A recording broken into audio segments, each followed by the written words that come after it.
So now we're going to take a look at the official webpage for this, just to see if we can glean any more information about the Switch 2. So available June 5th, and here's the price. Switch 2, $500 MSRP. Okay, not 500, 450. Okay, so it's still less than a PS4 or PS5, I should say. That's cool. That's cool. Only 50 more than a PS4, and I got a launch edition PS4 for like 400. So that's not bad. That's not a bad price for the console itself. And then Switch 2 plus Mario Kart World for 500, meaning a $50 for the game. Okay, that's not a bad deal. $500 and you'll get the console and a game that makes really good use of its features. Yeah. Okay. Not bad, not bad. Learn more. Okay. Alright, so here's the thing where it says compatible games from your Switch library. Some Nintendo Switch games may not be supported or fully compatible. Click here for more information on compatibility. This is what I was looking for. Okay, they didn't show this in the video, but this is good information. Okay, let's see. May not be supported. Okay. Status of compatibility tests for Switch games. So the amount of games with no issues can be started. Further tests in progress. Playable. Issues in certain parts of the game. See below for a list of titles. Issues were found during startup, and red is not compatible. Games that cannot be played on Switch 2. Nintendo Labo VR kit, so they're not supporting the VR features of the Labo. Okay, let's see. Games that start with issues. Playable has in-game compatibility issues. Okay, games that require a Switch 1 Joy-Con to play. Can't be played with the Joy-Con 2. So you have to basically keep your Switch 1 with its Joy-Cons. You can connect them wirelessly to Switch 2.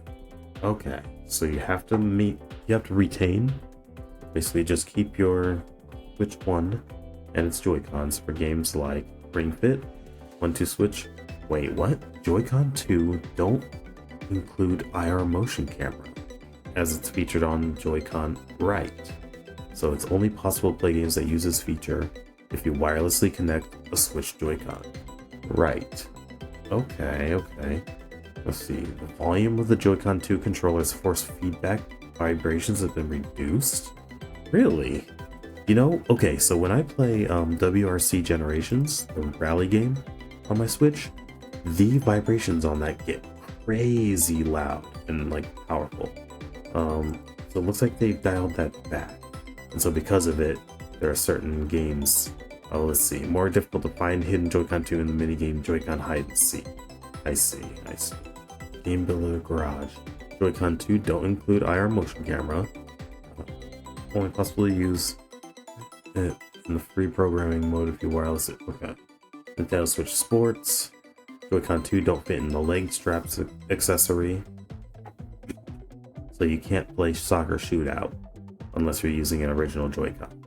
Okay. WarioWare Move It. IR motion camera again. Joy-Con 1 variety kit. Let's see. Switch 2 console can't be placed in the fishing rod, motorbike, piano, or house Joy-Con accessories, right? Because it's a bigger tablet shaped thing, so it's not compatible. Okay. Robot kit. Yeah. Joy-Con 2 can't be attached. Vehicle kit. Yep, the Switch 2 tablet portion is too big, so it won't work. Okay. That makes sense. Let's take a look at this. Games that start up with no issues. Or games with startup issues. Really? Old Neo Geo games. Another Crab's Treasure. Huh. Batman Enemy Within. Everspace has an issue? I'm just looking through this to see what sticks out to me or what I have. Okay, yeah, Fortnite Switch 1 version won't work because the Switch 2 version is being planned with that mouse compatibility, so yeah, they can really only have one version of it. Beast? Okay, I don't have Grid Autosport. See, I enjoy playing that. Here's hoping they get that working, but I'll still be keeping my Switch 1. Grid Autosport is honestly the best circuit racer on Switch. It even they even have features in it that help to mitigate the issues of having digital only triggers where it's 100% or 0%, by having the game system actually assist you with like throttle strength and braking strength, making it more palatable, more tolerable. Let's see if anything else sticks out. I think I have this game, but I don't play it much. I also have that one and I haven't played it much. Pizza Tower. It's having issues. Brighton 3, Gato Maniacs, River City Girls 0, Rocket League, Roller Champions, Star Wars Episode 1 Racer, okay, there's having issues there. Screen still on Mac, but not EX. I have that on PC, but not the EX version. B-Rally 4, another racing game on the Switch that I have. Here's hoping that they fixed that, because honestly, one of the biggest issues with it is the shadow draw. Like the shadow rendering, they render right in front of you almost, and it's really awkward. Other than that, the game runs pretty well. It's also really low resolution, but Warframe, I hope they fix that, because the handheld is it's great for a game like that where you have to grind for some things or to pass certain progression barriers. Okay, interesting. And then here's the games that start up but have some in-game compatibility issues. Asphalt Legends Unite, don't really care about that, that's mobile game stuff. Dust and Elysian Tale, I have that on PlayStation 4. I want to get it because it was actually a really fun action platform. Fall Guys, really? Fall Guys of all things? Has some in-game compatibility issues? Okay. Hot Wheels Unleashed, I don't have that, but I've heard of it. It's the first Unleashed too, not the second. The older one has compatibility issues. I can't remember which version of MotoGP I have, but I don't play it all that much. Mega Man Legacy Collection. Overcooked All You Can Eat has issues while running. This title is crazy. I don't have that, but yeah, interesting. Well, alright. So that's pretty much it. That's all they got for us on that. And then, that's kind of cool though. I'm not gonna lie. As you scroll down, it slots into the dock and shows the angles for the kickstand, mouse controls. Yeah. Okay, so I find this interesting, right? It's magnetic, and then there's a connector right there. So maybe that'll result in less age and wear induced connection issues, because like now my Switch is getting to the age where when I slide the Joy-Cons on while I'm playing it in the handhelds, occasionally it'll just disconnect from the Joy-Con and act like it just isn't connected to the console anymore. And it can be a little awkward. So here's hoping that this can fix that issue that comes on set with age. I know my brother, Cyprime, he also, his is even worse than that. I think he had to buy third-party Joy-Cons just to play his thing in handheld because the official one stopped connecting in handheld. So yeah, Game Chat Open Access period until March 31st, 2026. Can be used without a Nintendo Switch Online membership. Oh, okay. So they're going to let everybody use it to get a lot of data so that they can patch out all the bugs. Then it'll require the online membership. Okay, that tracks. That tracks. Okay, here's some interesting details. Let's see. Well, it doesn't really go into details on what the hardware is. Yeah, but that's not really the Nintendo way, is it? To tell you exactly what hardware is inside the thing. They just tell you that it's more powerful. They don't tell you how much more powerful. I do like the idea of more storage capacity and faster loading speeds. That's always good. Expand your storage with microSD Express cards, yeah. Same as the original Switch, but it has to be microSD Express for the loading speeds. Only compatible with microSD Express. Oh, if the microSD cards you use for the Switch 1 do not support microSD Express, then you can't use it with the Switch. I'm gonna have to see what I got in mind, see if it's gonna be compatible. Okay, well, let's go over here to the games page real quick, see if we can see some info. Let's see. Some physical games are available as a game key card. Insert a game key card to download the full game to your system. Huh. You can play the game by starting it like a standard physical key card. That's odd. So you download to the system, but then the cartridge acts as the key to use the game that's already on your console. I'm not really sure how to feel about that one. That's a bit odd. Huh. You gonna have a price for me here? $80 MSRP. I heard rumblings of this. I'm not sure how I feel about that. So, 80 bucks. See, here's my problem. I already don't buy too many first-person Nintendo games because they are full price and they stay full price for so long. Like, even now, if I went and tried to buy Super Mario Wonder, it's going to be 60 bucks. And if I wait for a sale, a discount, the most it's going to be discounted to is like 42, something like that. Like, they never drop below like a 15% discount or something, or like a 25% discount. So now you're going to have first party Nintendo games being 80 bucks, which is pretty freaking expensive. But to be fair, also on the other side of the coin, games have not gone up in price with inflation, but the development costs have. So games cost more than ever to develop, but for the longest time, the prices have not gone up from 60 for a full price game. So as long as they are releasing a full package product, not like, crappy low content base game and then, $30 to $50 worth of DLC right out the gates at launch. I mean, a lot of people have already been spending 90 bucks launch for the game plus the battle pass, or not battle pass, season pass DLC, like, and not even with all the DLC out when they do that. But like, yeah, it's the game plus the season 1 pass, and it usually ends up being about 30 bucks, 25 to 30 bucks for that season 1 pass. And so you end up spending about 90 bucks anyway, 80 to 90 bucks.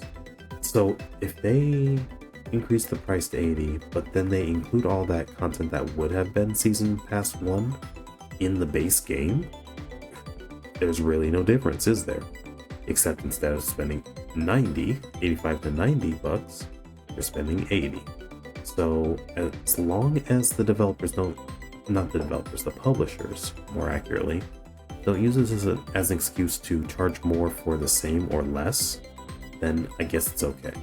I don't buy too many first party Nintendo games, like I said already, because they just don't go down in price very much ever. So we'll have to see what the second and third party publishers do, if they're going to increase their prices or if they're going to keep it relatively the same at 60 and 70. We'll have to see. But the bundle, this price of 80 makes the bundle an even better deal, because you're only spending $50 extra to get the game with the console.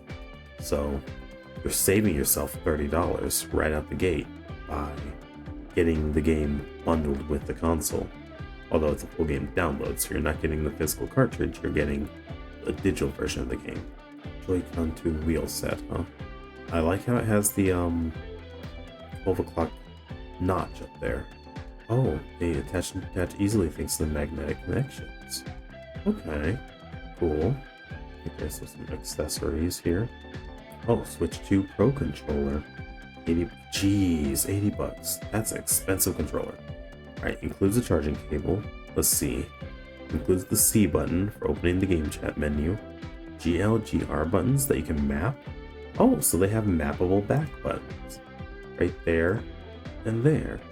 Very nice. Okay, that explains the price. It's a little more like your Xbox Elite controller, but by standard.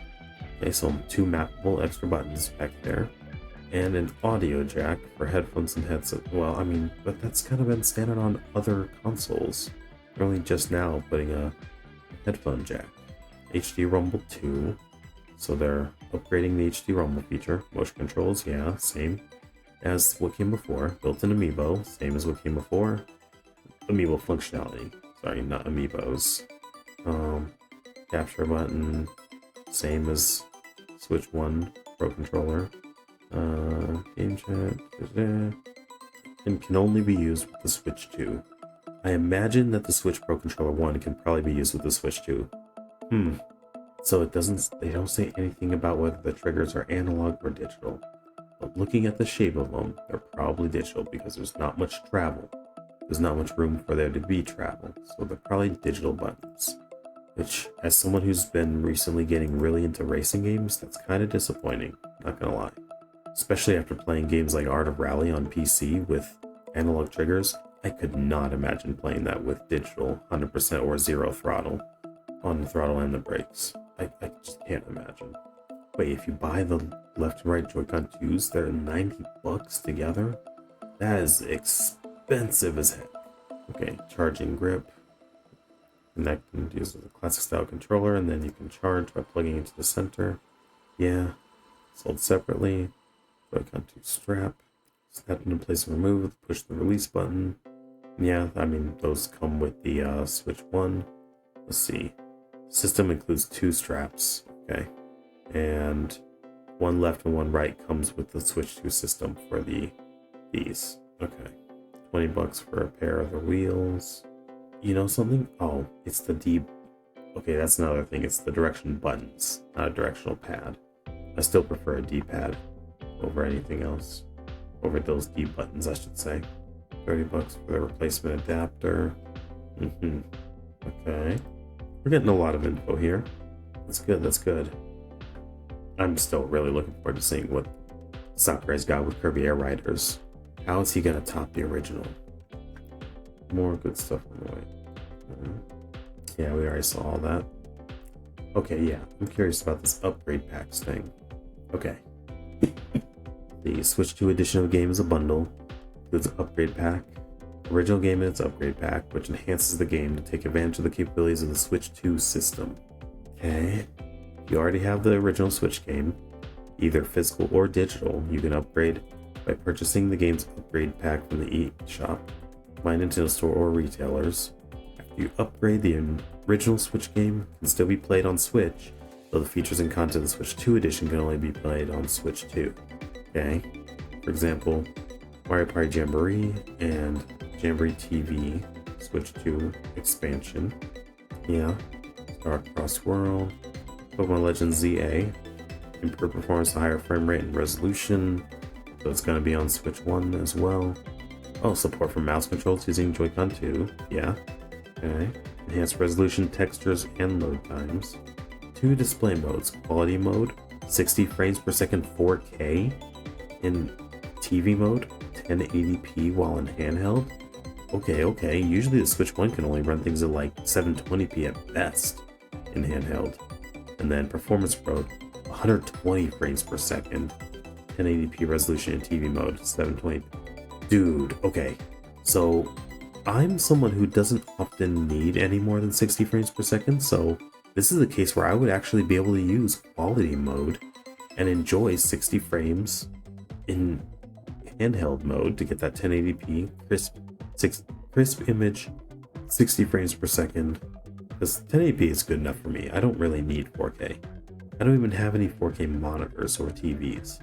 So 1080p handheld, but then on TV I would use performance mode, 120 frames per second 1080p when plugged into my monitor in the dock. That's nice. Let's see, Jamboree 1440p in TV mode, 1080p in tabletop and handheld. Jamboree TV only. Okay. They're gonna show us anything that shows us like a price for the upgrades? No, they're not. Virtual game cards. Here's an interesting bit here. So, let's see. Game share. Share a portion of compatible games with friends and family.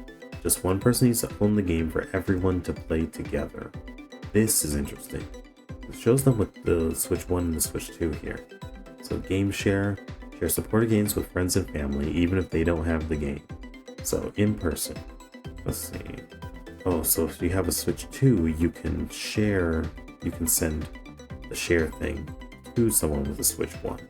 Oh, this is like the whole, the DS download play back on the Nintendo DS, where one person had a game and you could play like a more limited, albeit, right, kind of version, but you could still play a version of multiplayer in that game with people who didn't have the game. They would just temporarily download a portion of data and then you could play together with just one copy of the game. Not all games supported it, but some did, and it was pretty cool. I remember Star Fox Command having something like that. And it was basically a mode where everyone had to fly the basic, standard R-Wing of different colors, but you didn't need multiple copies of the game to play multiplayer locally. Only Switch 2 systems can share games, but any Switch 2 or Switch can receive them. So system with compatible game, and then using the internet, other Switch 2s can receive the shared game. Okay, via game chat.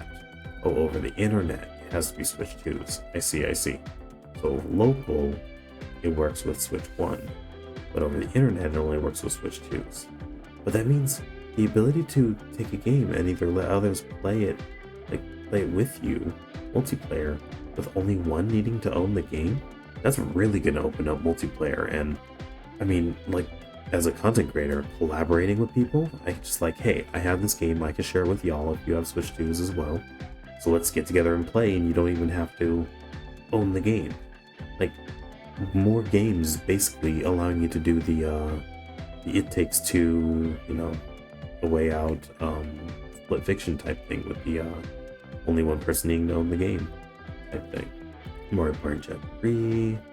Oh, only locally though, not online. Big Pen Academy, locally and online. 3D World and Bowser's Fury, both Clubhouse games for both. Okay, that's a great one for collaborations. This one would be good, but that's only in person. And Code Treasure Tracker. I imagine my wife would enjoy that actually. Mario Odyssey. See, how does that work? Odyssey's a single player game. Okay. And then there's a little more information to look at. This, virtual game cards. Let's see. Add some flexibility. The flexibility of physical game cards to your digital game library. If you have two systems, you can digitally eject and load games from one system to another. You can even lend games to members of your Nintendo account family group. View your library, select the game you want to load. Okay. So it emulates the act of loading and ejecting a game card, but for your digital games to move them back and forth between your systems. Okay. You have two different systems linked to the same Nintendo account. You can choose which system to play it on. Once a virtual game card is loaded to a system, not only can you play without an internet connection, but other user accounts on the system can play too. You can also manage and load virtual game cards via your Nintendo account. Okay. So that means games I have, my wife would be able to play on the same Switch using her profile. So she would have her own save files and everything. Lend games to members of your Nintendo account family group. You can also lend out virtual game cards to the, Okay, so for example, if I had the Switch 2 and then my wife had the Switch 1, was using that, you can lend a game per account for 14 days. After the game is returned, they'll still have their saved data, the borrower will, so they'll be able to start wherever they left off if they borrow again or purchase the game. Cool. So just a digital game sharing. It seems a little more limited than, say, Steam family sharing, but still, it's better than nothing, I guess. And then we're gonna... Nope, I don't think there's anything regarding this. Okay, Nintendo Switch 2 game key card. Different from regular game cards, they don't contain the full game data. Instead, it's your key to downloading the full game. After it's downloaded, you can play the game by inserting the game key card into your system and starting up like a standard physical game card. It's blank looking. So yeah, it's just like a USB key, but for a game that's associated with this particular game key card. Strange. Yeah, I'm not sure I particularly like that system. I don't know if I'll actually be using it, to be completely honest. Still, this thing is looking quite feature rich and robust. I'm not gonna lie, I'm liking what I'm seeing for the most part. Like this feels like an evolution of the Switch, and that's what they needed to do, right? The Switch was so successful. If they took a big departure into something else, that would not end well for them. So I think going about it this way is probably the smart way to go, honestly. I'm assuming for retailer availability, so we don't have that just yet, but you can register interest. Okay, won't be able to change your system selection, so or with Mario Kart World. Yeah, I think I'm gonna do this. I will definitely register my interest. I mean, it's looking solid, and in June, so not too far away, but not like immediately either. Some time to, like, you know, save up for it if you need to, or plan your budget around it, stuff like that. Cool. Well, that's pretty much it from here. Yeah, this is looking really interesting. Let me know what you think in the comments there. Do you like what they've shown off so far, feature-wise and game-wise? Are there any features that you wish that it had that they didn't show off? And what do you think about those new game prices? I know that one's a very heated topic, so let me know your feelings on that $80 game price below. Yeah, and then if you like this kind of stuff, you know, I'm still kind of messing around with what type of content I want to make, but I definitely would appreciate any like on the video. That'll help push it in front of more eyes, and then every single subscription to the channel will really help me to grow. I'm currently kind of at a bit of a plateau at 144 to 145. Keeps going up and down, so you know, if you want to see what I'm doing in the future and support, then feel free to do it in those free ways. Like and subscribe. It costs nothing but a click, and it helps me immensely. So I really appreciate it.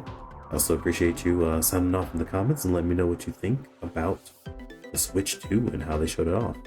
And I will see you in the next upload. This has been Samuel Ray, aka Dr. Sam, the Scuff Doctor, and I will see you next time. Later.